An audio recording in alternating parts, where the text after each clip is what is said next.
In a major step toward long-lasting peace, the government of Mizoram is preparing to sign a memorandum of settlement with the Lamingthanga Senate faction of the HPC-D.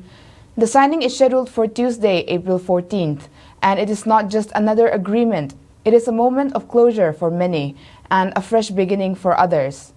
The preparations are already in motion.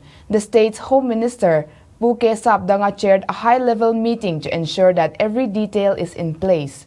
This includes not just the signing ceremony in Sakordai, but also what comes after, because peace is not just about signing papers, it is about rebuilding lives.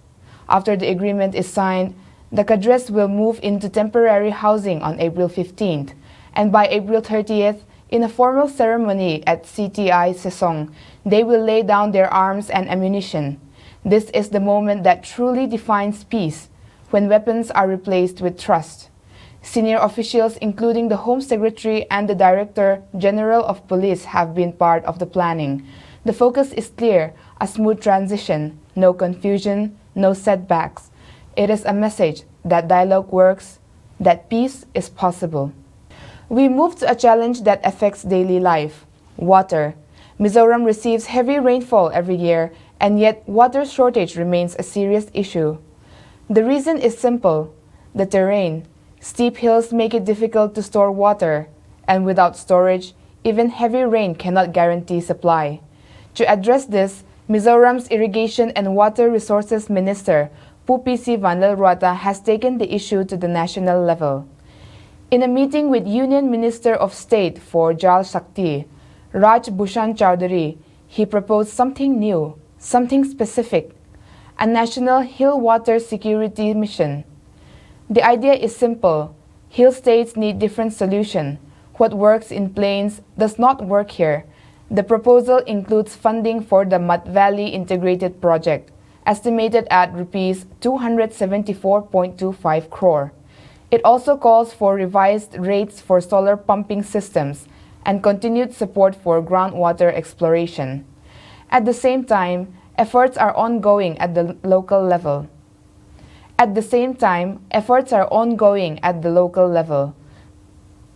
In Longklai, the District Water and Sanitation Mission met to strengthen the Jal Jeevan mission, but this time, the focus is not just on building systems, it is on ownership.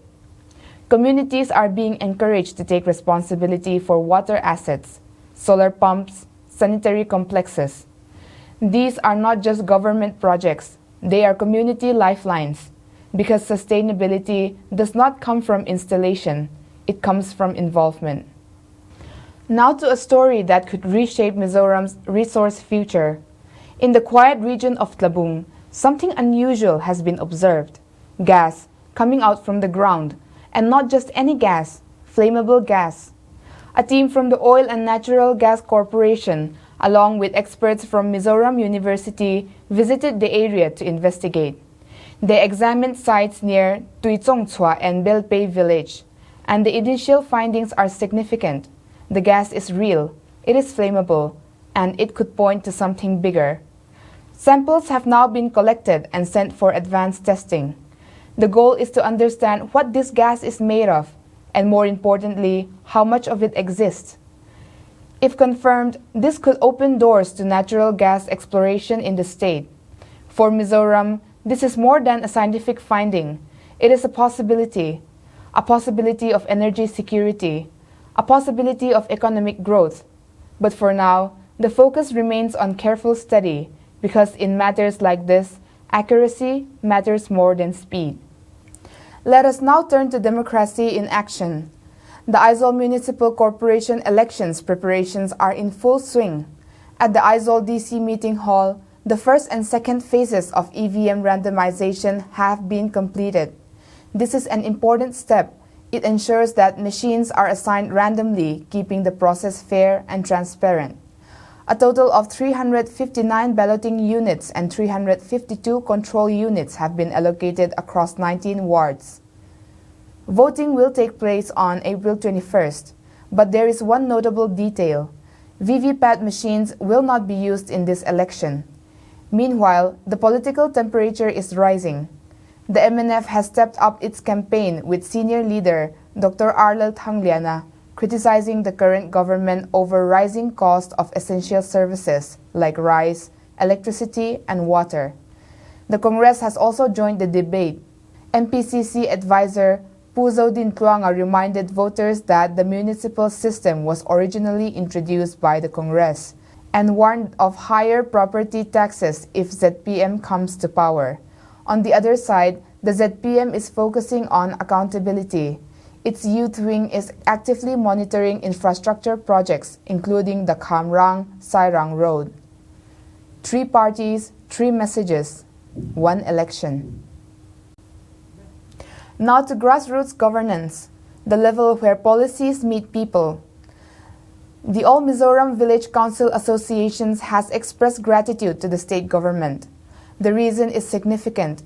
The full release of the 15th Finance Commission's Rural Local Body Grants, a total of Rs 362 crore. This is not just funding, it is support for villages, for local development, for everyday governance. In the past, there were challenges, a loss of Rs 141.5 crore due to failure in meeting certain requirements. But this time, the entire amount has been secured. The association has credited Chief Minister Pulil Duoma and Rural Development Minister Professor Lelniloma for their efforts. And there is more.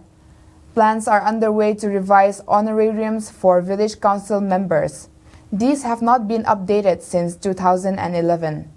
A dedicated guest house for rural officials is also being planned in Aizol, and to modernize administration computer sets will be distributed, along with a village council rulebook in the Mizo language.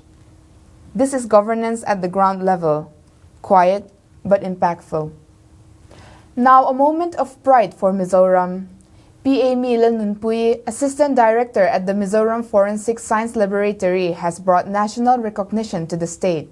She won 2nd prize for the Best Oral Presentation in the Professional category at the National Conference in Patna. This was no ordinary event. It was the first national-level conference focused entirely on DNA and forensic biology. Experts from across the country participated, over 150 of them. Out of 47 research submissions, her work was selected among the top 18, and then it stood out. She received the award from Bihar's Chief Secretary and India's Chief Forensic Scientist. This is more than an individual achievement.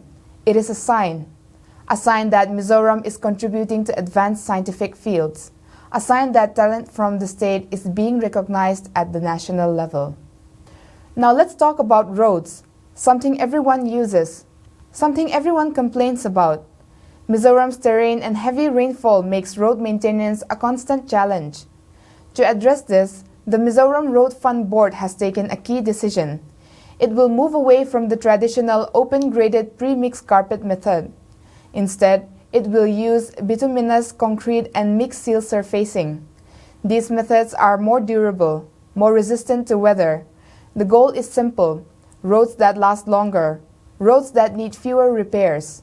At the same time, technology is being introduced. The Road Asset Management System, a digital tool that will monitor road conditions in real time. This means quicker repairs, better planning, and hopefully, smoother journeys. From roads to water again, but this time with a solution. In Ruantlang, a new water supply scheme has been launched. It is powered by solar energy. The project, built at a cost of Rs 22.95 crore, uses a 4-stage pumping system. It can supply 500,000 liters of water per day. That means around 70 liters per person daily for the residents. This is not just about water.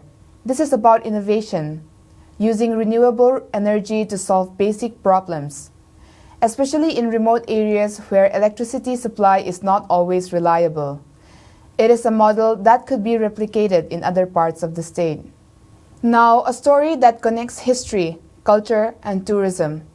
In Vangtia, a cultural and heritage center is being developed. The foundation stone has been laid by Tourism Minister Pulil Lavamar. Vangtia is known for its ancient stone carvings and menhirs. It is often called the Gateway of the East. But the focus is not just on attracting tourists. The message is clear: do not change your way of life for tourism, because what visitors want to see is authenticity. The project is funded under the Prasad scheme of the central government. The aim is to make Champhai district a key destination for cultural tourism, and at the same time preserve its identity. Finally, a story about care, about responsibility. A training session in IJAL Club has highlighted the importance of the Maintenance and Welfare of Parents and Senior Citizens Act 2007. Under this law, children who fail to take care of their elderly parents can be legally required to provide financial support, up to Rs 10,000 per month. Mizo society has always valued respect for elders, but changing times have brought new challenges. The government is now working with NGOs and local authorities to ensure that elderly citizens are protected, because dignity in old age is not a privilege, it is a right. And with that, we come to the end of this bulletin. Stories of peace, of progress, of challenges, and of responsibility. This is Mizoram moving forward, step by step. Thank you for watching.